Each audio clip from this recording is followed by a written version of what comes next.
John Burland Harris-Burland was a British author of fantasy. He was born in 1870 in Aldershot, the son of Major General William Burland Harris-Burland, who was decorated for his service in the Crimean War. He attended Sherborne School, but was unable to study at the military college in Sandhurst, and so he entered the theological college, before entering Exeter, where he won the Newdigate Prize for his poem Amy Roberts in 1893. He died in 1926. He began publishing in 1903, Dacobra, or the White Priests of Ahriman, being his first novel. The story begins with Maxwell, a sculptor, saying how he had come to Ardwican in Scotland to create the greatest work of his life, a statue of a woman being fought over by Ormuzd and Ahriman, the good and evil deities of Zoroastrianism. He had been inspired to do so by an ancient book he had found and had translated from Persian, a legend of the White Priests of Ahriman, of 100 souls given to immortal service of the evil Ahriman, living in a secret cave in the Kohrud Mountains. Maxwell had actually joined an expedition to Persia to find the truth at the core of the legend, but he found nothing definite. After moving to Ardwican, he lives a solitary life, until one day he finds a young woman who had sprained her ankle, and saving her from drowning in the rising tide. She is Ellen Rawlins, daughter of Dr. Rawlins, a strange man occupying an old half-ruined castle, bent on some sort of research. When returning her home, he is locked in a room by Rawlins's Hindu servant, until after dinner, when he meets the man himself, an ancient man. His goal is rather simple, to give life to lifeless matter. He was so tied up at the furnace he could not come see him before. Despite this reception, Maxwell accepts the man's offer of £20,000 to make Elaine the woman in his sculpture.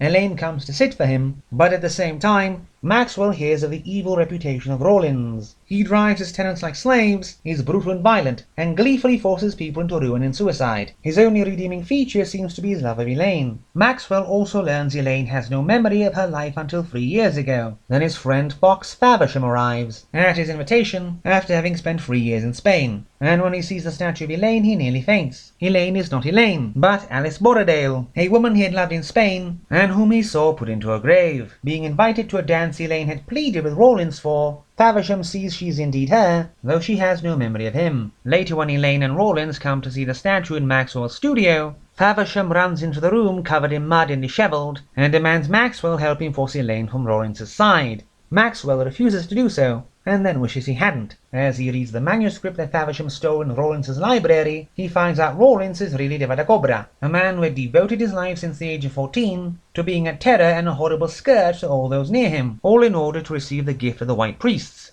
knowledge and power. But to do so, they make him slay the one person he had loved. And so he had kept the soul of the dead woman with him at all times, first in the body of a snake, and transferred it from body to body to keep at his side. But then hundreds of white monkeys descend upon the local forest as a sign of the coming of the White Priests, to claim the price for the gift given. After burning down the forest, Rawlins turns his castle into a fortress, to await the siege of one he knows must come, and whom no lock or door can hold. Maxwell and Faversham trying to save the girl from the doom Dacobra has in store for her, that her soul may not be taken from him.